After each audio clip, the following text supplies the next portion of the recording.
Hello, listeners. Kathy Lawless, Life Story Curator. I'm all about capturing and curating career and life stories as a meaningful way to celebrate a milestone moment like a big O birthday, anniversary, retirement, or graduation. And I'm at my best when curating photo books that move your memories from the basement or your phone or your computer to the coffee table, giving you and your family and friends access to these treasured memories for years to come. I also love curating and capturing life and career stories through this podcast series, How Did I Get Here? It's a series of interviews designed for people just starting out in their careers, people in transition, or possibly feeling stuck, and giving them access to the stories of people who have been there, done that, so that they might be inspired with some new ideas, or maybe just comforted knowing they are not alone, that everybody starts somewhere and everybody goes through times of transition and times when they feel stuck. Today, I'm very excited to be interviewing Amanda HarNess. Welcome, Amanda. Thank you for having me, Kathy. And Amanda got introduced to me through a mutual friend, which is always fun to get to know new people through my current network. So, and then when we met, right away I could tell, this is someone that I want to find out, how did I get here? So Amanda is a fractional COO and a business growth accelerator. So that's very interesting to find out how that works. Before we jump into today's interview, let's hear a word from our sponsor, Life Story Curator, a testimonial from one of their very happy clients. Oh my gosh, if you're considering hiring Kathy Lawless to do a book for you, you need to do it. My name is Ann DuPont, and I'm Chair Emeritus of a nonprofit that's been based in Denver called the Leadership Investment. And after 20 plus years of being in business, we decided we had to celebrate and commemorate all of the great work we'd done and the impact we'd had in the Denver community. So we hired Kathy Lawless and Life Story Curator to help us do exactly that. And I've got to tell you, the result has been simply outstanding. We went into it with a little bit of fear, thinking, is this going to be too much work? Can we really take this on? And Kathy just made it absolutely painless. She was fun. She was creative. She broke the work into bite-sized pieces that we could really take hold of and get done. And she just made it a lot of fun. We had a lot of laughter along the way. And the feedback from the members of our organization, from the staff, the community, the volunteers, has simply been outstanding. It has really done quite a remarkable job of capturing the essence of everything we achieved over 20 years. So if you're thinking about doing something like this for your organization, for your career, for your family, I would highly recommend it, and I would absolutely say that Kathy Lawless and Life Story Curator is the person for you. Listeners, as you know, we always like to start with the icebreaker questions. So Amanda, if you would, tell us about how you grew up, what part of the country, what part of the world, as well as your family dynamic, your birth order, and kind of how your parents raised you and how those things shaped you as an individual. Sure. So I am from California, but Coloradans don't hold that against me. I moved here in 2016 before the housing market blew up. So it's not me.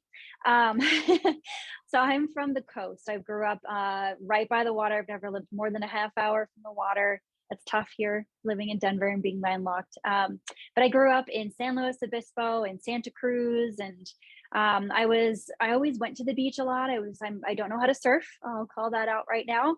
And I think that growing up in the Bay Area and near the water, that's always calling me back. I wish I would be able to just take Denver and plant it right by the water. I grew up primarily with my mom. She is this beautiful powerhouse of a woman who she had me and my brother. I'm the youngest. He's 3 years older. She had us on the younger side on purpose, but she was younger. And when I was 1 year old, my father went a different direction, and the three of us really lived together. So it was me, my mom, and my brother. My aunt, her name's Maureen. I have many aunts. My mom's one of 7, but my Wow. aunt Maureen was like a second mom for quite a bit of my life. She either lived with us or lived literally around the corner, and I mean like 10 steps, and was always there as a great support for us as well. Um, from a dynamic standpoint, I think that really that stood out to me, that you can be supported by people that aren't, I guess your aunt is still really direct family, but it's not your parent, right? And so an aunt stepping in and feeling like another parent taught me that there are many different roles in your life that will be supportive to you. And I think that I've grasped onto that, and carried that through into my adulthood. And it does play out in my business. I'm sure we'll get there in this conversation. But really, just having grown up in a family that was, we were small, but strong. And I never felt like I didn't have what I needed. And I was always very loved and supported, and holidays were super fun. And yeah, now I'm just going to start reminiscing and going on tangents and So memories. I do love that you bring up that, there can be so many important relationships in your life. I mean, I remember I didn't learn that until, gosh, I think I was late 20s, early 30s. I remember, finding that nugget about your spouse or your significant other doesn't have to be every relationship to you, right? They can kind of Right. fulfill one part of it, and then you have all these other friends and friend groups or other family members and stuff that can kind of tap into different things. And I don't know why I had that misperception, right? That your significant other is that one and only. I mean, they are for I a hear certain you. thing, right? But not for every part of your life. So thank you for sharing. That's a really cool thing, and to learn that as young age. Plus, I'm also an aunt. I don't have any kids, so I am hopeful that I am being that person, right? That hopefully I've stepped into nieces and nephews in a way that I can be that other adult figure, but also want to be the fun aunt too. I got to be the fun aunt. Oh yeah, being an aunt's the best. Okay, so what activities? You said you didn't surf, but I'm guessing by the water, maybe you still did quite a bit around the water, at the beach, or As a child, when I say child, I guess I mean like growing up through college, we'll say. We we would go to the beach and do things like a picnic at the beach, making sand castles, and we'd play in the water. And then as more of an adult, I think that I've uh, spent more time just maybe taking walks and just enjoying the sounds and the smells. I miss every time I go back. Someone who's like not familiar, they're like, "Oh, it smells here." I'm like, "I love it." It just smells. I don't know. I love that smell. That salty sea life smell. It's so I kind of, when I was little, it was more about the activity that I would do at the water, and now it's more about enjoying the experience and environment of being at the water. I've also, now living here, whenever I travel, I try to travel somewhere with a beach, and so I've tried snorkeling and scuba diving and that sort of thing as well, in more clearer oceans. The Pacific isn't the most clear ocean along the California coast. Um, we also grew up camping a lot. That was a big part as well. So near the ocean, but also deep in trees. I guess Santa Cruz, saying that I grew up around there, that's big trees, big redwoods, and ocean. So both of those environments are my jam. yeah. I remember the first time I went to California, I was blown away at how amazing the mountains were. I just assumed that, yeah, they had mountains, but they weren't going to be so majestic. But it's because you're right at sea level, and then they go Mhm. straight up. And Yep. so, yeah, I was pretty impressed with how in California you got both of those, right there. You got the mountains, the forest, the trees, all of that, and then you've got the ocean. So you've got it all. I can see why you could miss the water so much, even though, because you get that here, the mountains and the trees. But Yeah, I've actually hiked and backpacked the highest coastal peak on the West Coast, and it's right there in Big Sur, which is about 2.5 hours from San Luis Obispo, where I spent a lot of my life. oh wow, cool. All righty. Well, we're going to shift gears just a little bit now. Uh, are you an extrovert or an introvert or an ambivert? Ooh, ambivert. I haven't heard ambivert. I've always said that I'm an extroverted introvert. So I am an introvert in the sense that I know I've become more of an introvert, I think, as I've quote aged, right? I think I'm an extrovert. I love to be around people. I do a lot of videos in my business. I don't like to be the center of attention, but I don't mind the spotlight, if that makes sense. Yeah. I like public speaking. I like educating people. I have a lot of fun with friends doing fun stuff. Karaoke doesn't scare me, so I am an extrovert, but that takes a lot of my energy. And that's where the introvert comes from. I think that I have learned to define an introvert and extrovert as to what gives you energy, what pumps you up. And so as an introvert, doing those extroverted things is very exhausting. And while I really enjoy it, it actually just takes energy to do versus gives me energy. And so I like to do those things, but then I need a solid, like, alone time, quiet time, like, day after that. Yeah. And it made it look very easy from the outside that you're an extrovert, right? Because you do it so well and all that, but what we don't know is how much energy that it takes. So it's always Sure. a great question. And I love that definition too, because you do get a sense of, oh, well, yeah, it is about the energy and how we need to recover from that. So cool. Yeah. Okay. So go ahead. Sorry, I was going to say, my fiance is a total extrovert, and we've had to work on this phrase where I need uninterrupted alone time, because he would think he was giving me alone time, but it was like, then he'd give me like, hey, could you do this? Could you do that? Could you take care of the dog? And I was alone. He wasn't there, but I was doing stuff. Whereas I need uninterrupted alone time, and I can choose whatever the darn well I please to do with it. So uninterrupted alone time is really what, like, gives me the energy back. Yeah, great example though. That's what's so important, I think, is for introverts and extroverts to be able to talk about that, right? Because a lot of times we don't have that empathy toward the other or that understanding of what's really needed. And we think we heard the word, but we didn't really understand. Well, you're alone. I left you alone, but yeah, Yeah. I do all these things that you need to take it. So. Okay, on the fun meter scale of 1 to 5, 1 being couch potato and 5 being the life of the party, where do you put yourself? 4. I like to have a good time. I like to be silly. I really like to make fun of myself, and costumes are really great, so yeah. Yeah, I do. I love a good costume, a good pair of glasses, hat. Sometimes it doesn't even take that much Yeah. to get a good costume going. Oh yeah. And Okay. I can get on the dance floor, just, I don't need to have any liquid courage. I'll just pop out there. Oh, that is impressive. That is impressive. Now you mentioned karaoke too. Do you need the liquid courage for karaoke, or can you just jump up there too on that?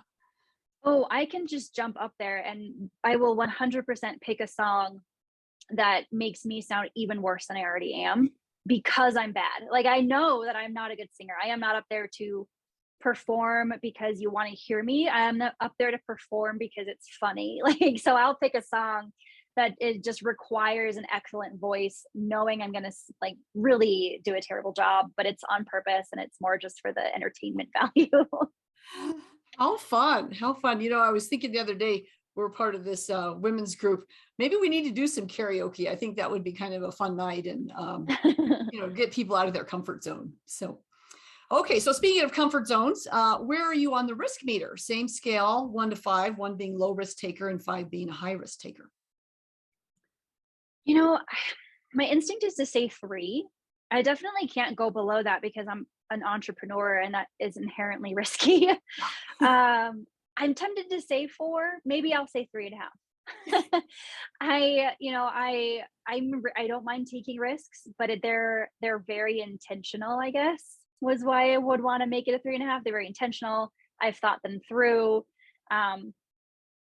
Being an operations person, I obviously am strategic and a planner in that way. So I guess nothing is done without thinking about it first, but I'm willing to take a little bit of a risk and have a little bit of just faith as well. Yeah.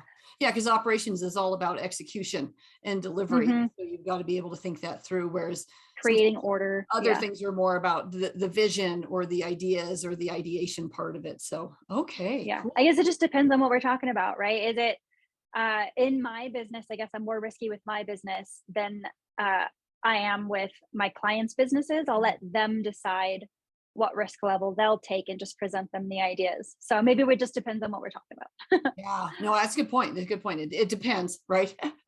And like you said, when you're doing something for other people, you've got to understand what their risk level is and tolerance Mm-hmm. and where they stand. So, okay. Well, I love those questions because as we go through your story and we get to hear about the decisions you've made and the paths you've taken, I really get a sense of how all those things play out in there. So, if you would, tell us a little bit about what it's like to be a fractional COO and a business growth accelerator. And then we'll get into the how did I get here? Sure. Let's see.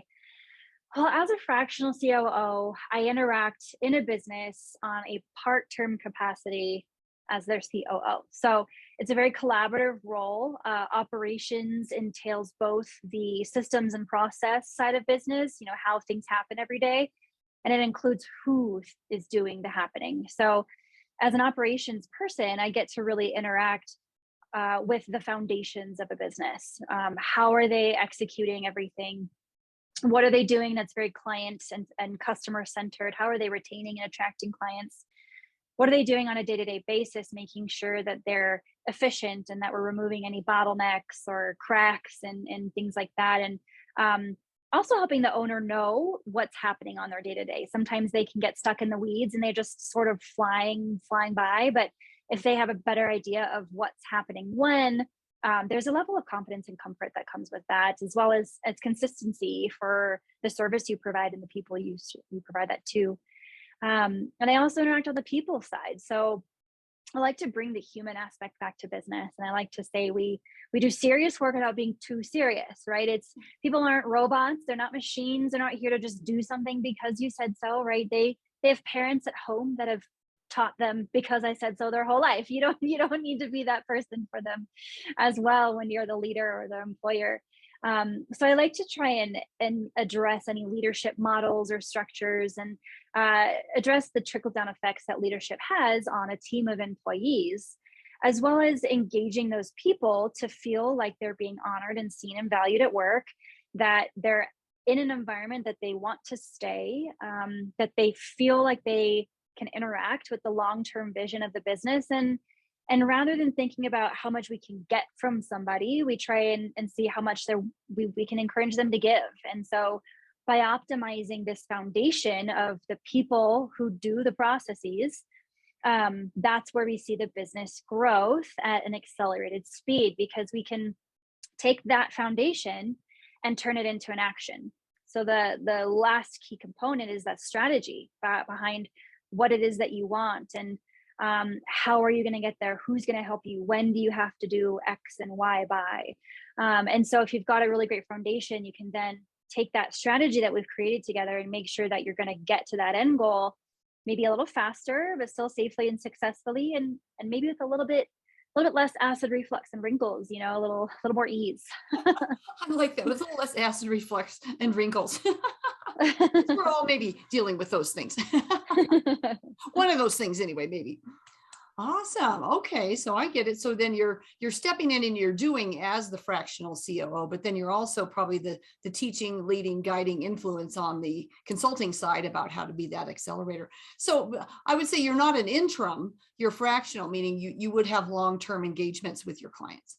Typically, I work with businesses at least 6 months. So it is on a longer term, but not long term. So the reason why is when we're changing things in a business, there's some change management that has to come with that. And that usually entails a lot of behavior change with you and the team. And so that doesn't happen overnight, right? I can change what a document says as a process or how we're going to systematize a part of a business. But in order to actually make that stick and be a long-term solution, we have to change the people side of that as well, and give them enough time to unlearn an old way, relearn a new way, have the patience of repetition, things like that. And that takes a little bit of time. So I typically work with a business at least 6 months, but it could be longer if we decide off the get-go that we need more than that, or maybe we get to that 6-month point and we decide there's room for more. Let's do more stuff. This is what we could do. Here's another 6 months worth of work. But when I do finish with a client, I can stay on a bit of a retainer so that if there is some of that change management that still needs to happen, I can have some consulting or coaching calls with any problem solving or thought generation as a partner. But I'm a little less in the business on the day to day doing the implementation. It's more teaching them to help continue the implementation. And maybe later, if we finish working, they come back at a new milestone, and we can even optimize a little bit more then. But it's I work with more than one business at a time, so it is kind of set like projects. Yeah. Wow. Well, your brain's got to work kind of compartmentalized between the different companies, right? And Well, yeah, I'd like to say that I try to practice what I preach. So I'm pretty organized and stuff within my own business. awesome. Well, Amanda, I'm guessing this isn't something that you knew about back when you were in junior high and high school. So kind of go back to that time frame and tell us what your career aspirations were at the time, and what were you thinking you wanted to be, and then we can Yeah. start into the how did you get to where you are today. Sure. My career path is very different now than it was for the first 10 years of my career. So I actually have a background in healthcare. I was an occupational therapist. And I did, in fact, learn about occupational therapy at career day in high school. So I have an aunt who's passed away, but she had a pretty long history of a bunch of illnesses, and I grew up with her being really strong and a motivation for me to want to help people who were struggling with their health and in those types of experiences and transitions. And so I decided I wanted to get into healthcare, and quickly narrowed it down to something like therapy, and chose occupational therapy. So I went to school for that. I went to Dominican University and did an accelerated program and got my master's in 5 years, and undergrad and graduate all together. And so I got into the workforce pretty young at 23. And I did that for 10 years. In fact, I moved to Colorado as an OT to work at Craig Hospital, which is a pretty well-known brain and spinal cord injury hospital. And I felt really energized at that opportunity. It was such an amazing learning environment. Other hospitals around the world model themselves after it. And so I felt like that was such a great opportunity for me. And I did grow a lot as a therapist, as a person. And even though that was an amazing opportunity, what led me to want to move here is that I was feeling like I was unfulfilled. And not in the sense of I was unfulfilled because I was helping people. I just wasn't meeting my zone of genius in some way, and I couldn't figure out what it was. And the thought was that by working at Craig Hospital, this amazing teaching, learning hospital, that might be the gap. Maybe I just need to change it up. But even though I worked there and I did love doing that, I still wasn't quite right. And so I took a small step away from patient care, but was still in the healthcare realm, and worked for a company that does specialized equipment. So I still worked with therapists, with patients, but I was the equipment specialist who would, and specifically in pediatrics in this case, where little Johnny needs a wheelchair, and based on what the therapist tells me, I can say, okay, well, I think this is a wheelchair that would serve him best, and here's why. That was also really cool. Still not quite right. And I guess you would bring a lot of credibility to that because you had been on the therapist side before. Yes. So you could communicate in their language. And then also when you made recommendations, they knew it wasn't just because that was the best commission or the best, the sale of the month or whatever. So I would guess. Yeah. In fact, in this particular company, that was really great. They liked that, but it also, because it wasn't about the number and the sale for me, and it was about the client, sometimes I would be, pushed in the sales direction, and I would always push back. And so it was never super comfortable. But of all those years that I was in healthcare, I was also in leadership and management positions where I did interact and touch processes and people and the operations of a business. I was always challenging the status quo, asking questions, seeing where issues were, figuring out what was actually causing them, offering solutions. It was just something I naturally did and really enjoyed. And so for my whole career, I was doing that at whatever facility I worked. And even in this equipment company, I just automatically did it. And I didn't really see that that's what I was doing, but it was what I was doing. I created, for example, there are hundreds of pieces of equipment out there, and I took all the pediatric specific equipment that this company worked with and was contracted with, and I made essentially a manual that outlined all the information you would need to know, because I felt like that was something that was missing in my onboarding. They now use it in all of their training when they're onboarding new employees. So it's just something I did, Just how your brain works, right? You just saw that and said, right. boy, this would have really helped me and it's helping me now. So I'm going to make it for me. And then others are like, wow. And then they wanted it. Yeah. Yeah. So here we are, it was actually 2020. I jokingly say it was a porch with a good friend and a bottle of wine in a pandemic that told me to start my business. All those And factors, those are yeah. the trifecta or the perfect storm is what caused it. Yes, it was absolutely. Because I had thought about doing this and it was really a pipe dream for me. And sitting on this porch with this particular friend, she's a graphic designer, and she had chosen to leave the workforce and start her own graphic design business. And I was just so inspired and proud of her. And it made me think, what if I could actually turn my dream into something like that too? And the bottle of wine helped with the whole courage part. And I'm someone, when I make a decision, the decision is made. I'm not inflexible by any means, but I've made a decision. That's what I'm doing. And that's literally what happened. Is one night I just decided I'm going to do this. I am going to start my own business. This is what it's going to be. And the rest is history. Honestly, within 2 months, I had bought the LLC, got into an office, branded the business, and started connecting with people to start finding clients.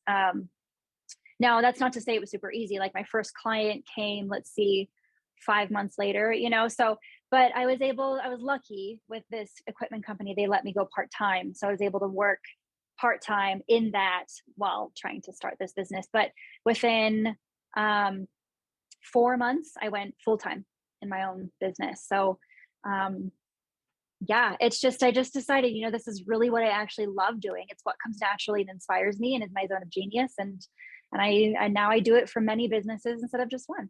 Yeah. So that feeling you had where you said I was unfulfilled. And so I leave California, come to Denver thinking the teachings that was the teachings job was going to be more of a fit. So how did you know when you landed on this? Is it a gut feel for you? Is it a head, gut, heart thing? I mean, is it all three of those things that finally, and then it sounds like once you've made that decision, then you're ready to jump into action. But how do you know in your body or in yourself when you're ready to go? That's a great question. I don't know that I've been asked that. I think it's a heart and head. I'm someone that just sort of has a sense of knowing. I've always been fairly intuitive. My mom's always been someone to tell me to trust my gut a lot, because it seemed throughout my life that my gut was a good guide for me. And so I feel like I just have this sense of knowing. And so I think it's a mixture of that logical side of my brain needs justification. I need to see some kind of path or possibility, but the inspired instinctual part of me is also willing to trust that if I have this end goal in mind, the how part is going to play out. And so if I can see where I want to go, how it's going to happen can kind of be a little bit more fluid and instinctual. And I just had this knowing. And so I think it was a little bit of a, I say head and heart, but I do wonder if it is my gut. Like I said, no one's ever asked me that. So I'm kind of just processing it out loud while we're doing this. It's definitely an internal feeling, I think, less so than a thought. Yeah.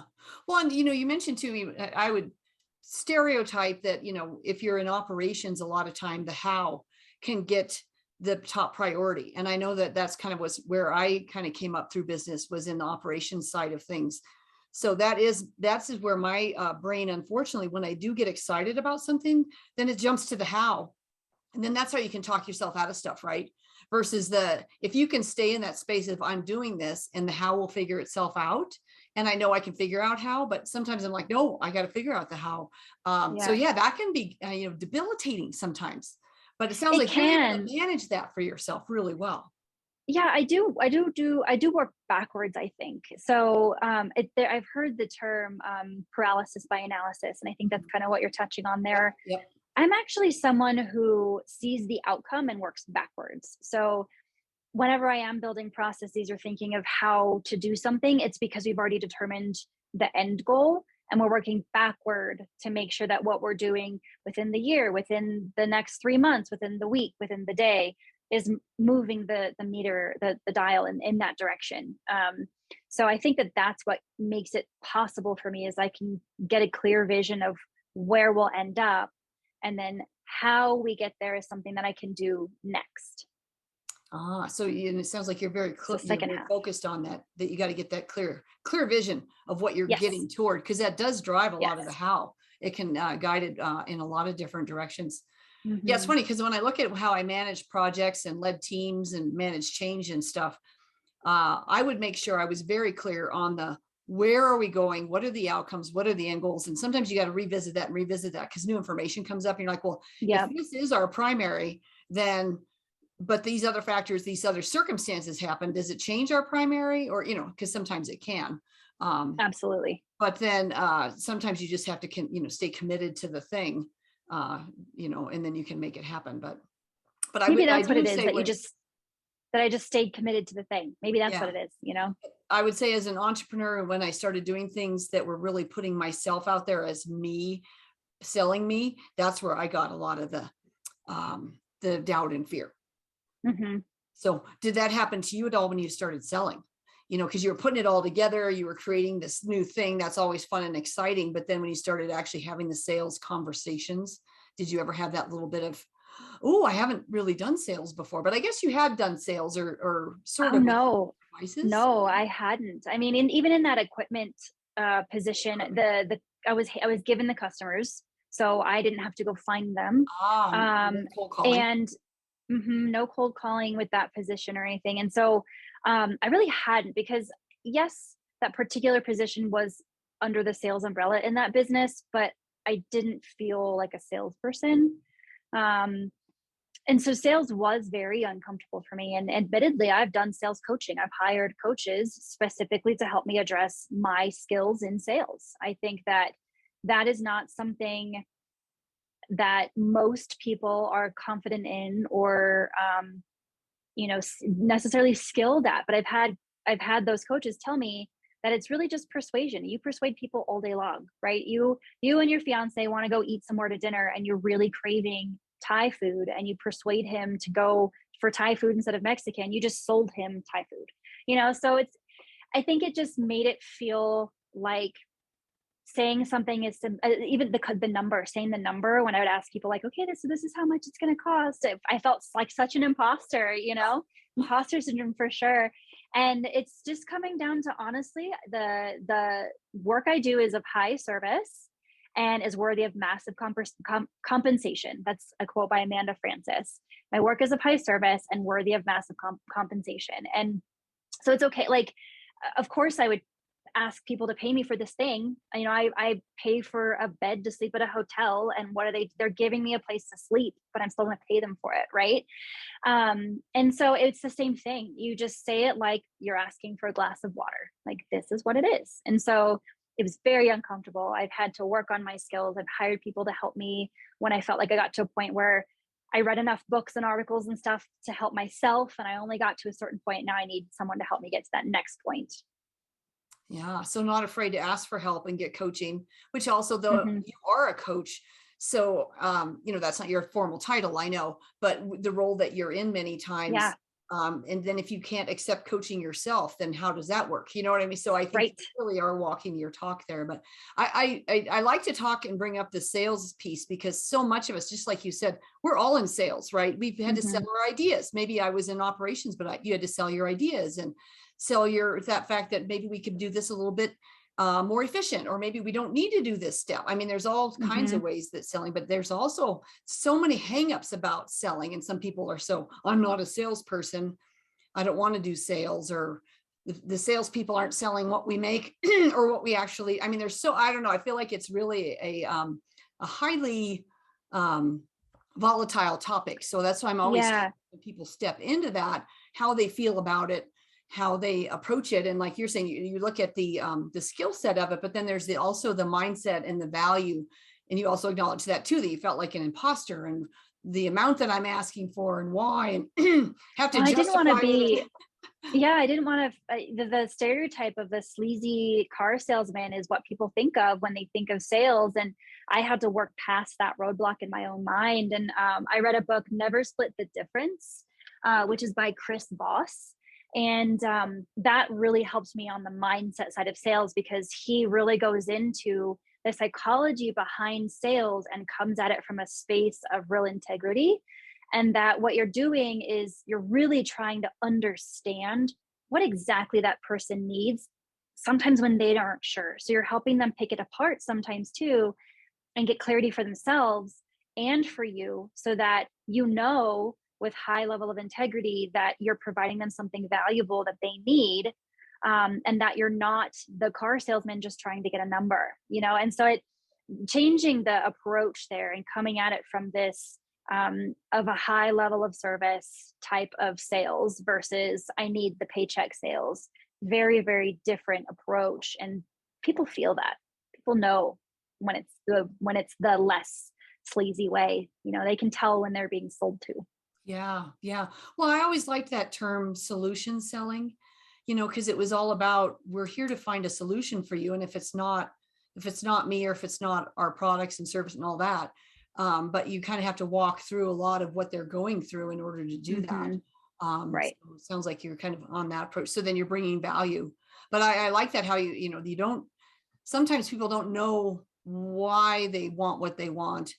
And then you do have to peel it down, and then get into the real value you're bringing, so they stay focused on that, right? Because it's easy to look at the probably the invoices, when the money and the financial thing finally, transactions occur.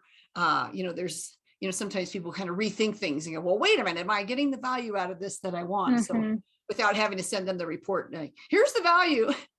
Yeah.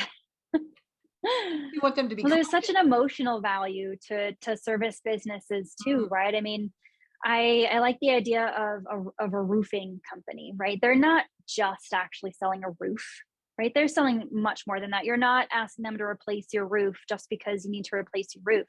You need to replace your roof so that you have a safe space for your family, so that you prevent yourself from further cost and damage because it leaks, or that you're saving on your energy bill and for the environment by leak proofing your house, and putting more insulation up in your attic because you have an old home, so it's so much more. There's all these emotions. There's the financial aspect of things, but there's also the emotional, physical, and social or spiritual side of a service that you're receiving as well.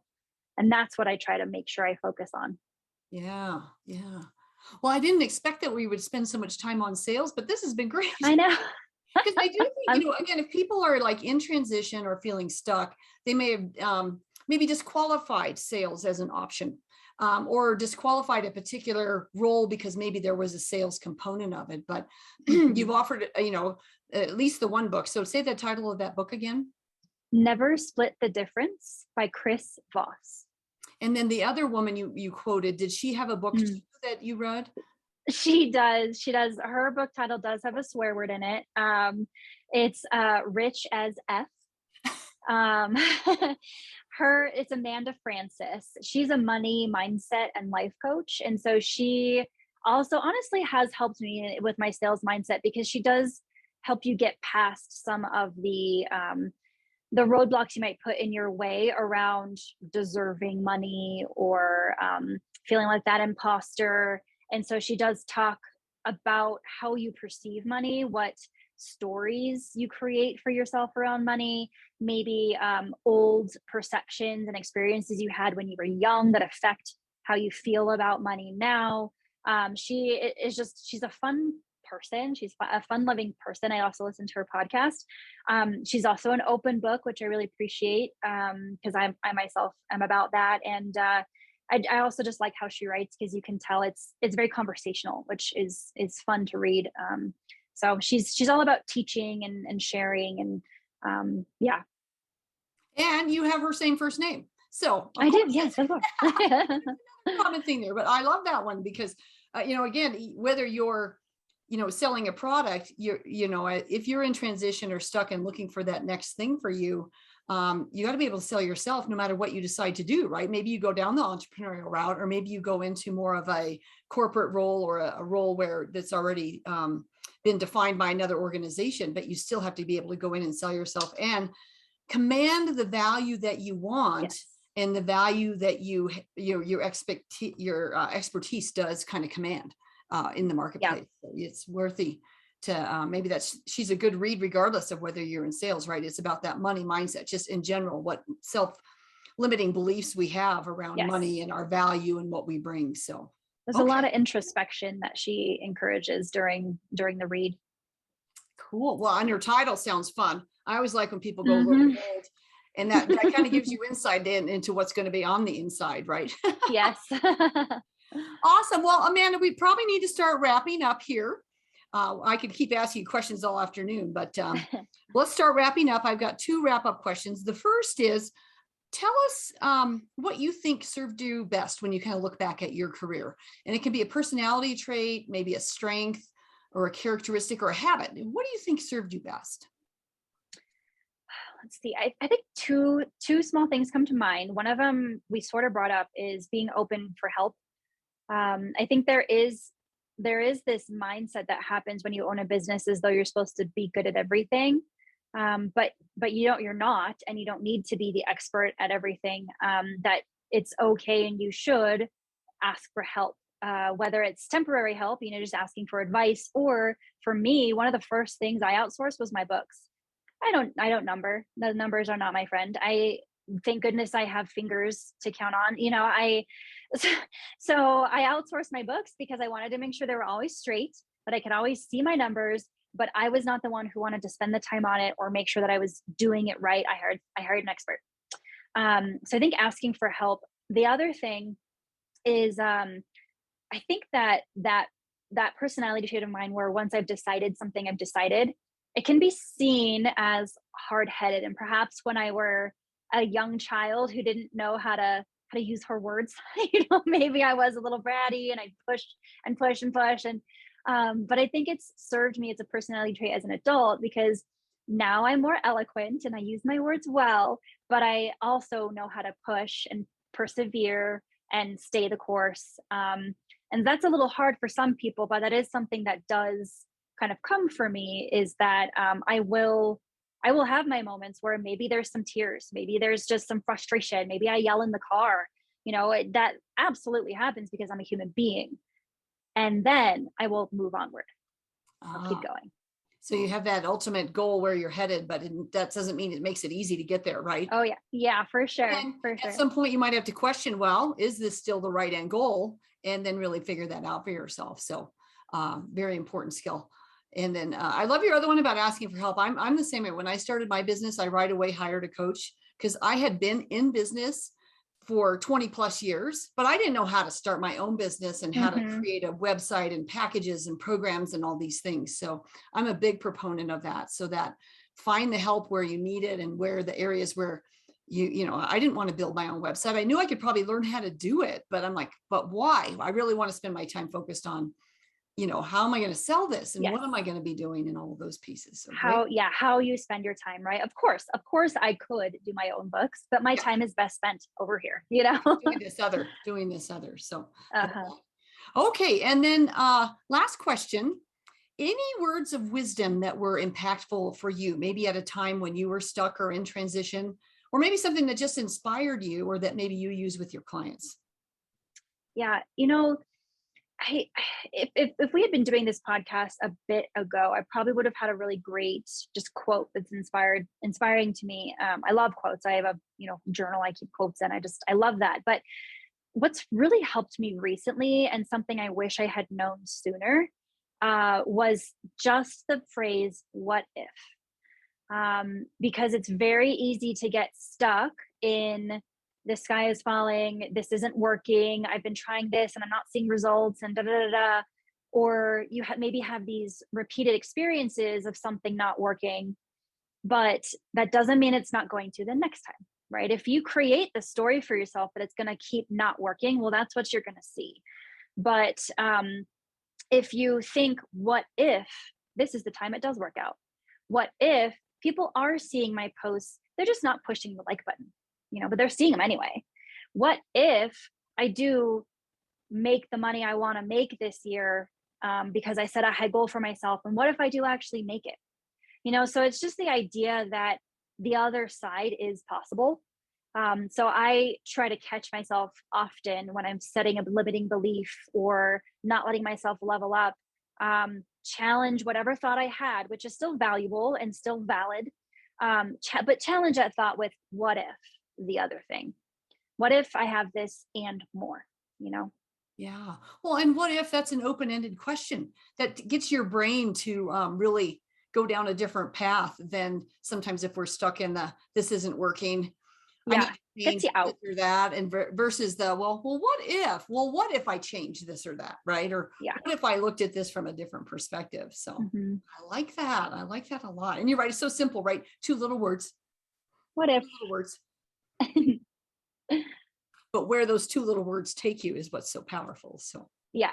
Cool. I think if I could think of one more thing, this one's kind of near and dear to me, but a little more fun. I have 3 rules for life. And the first one is, it's for life, for work. It really can apply to all situations.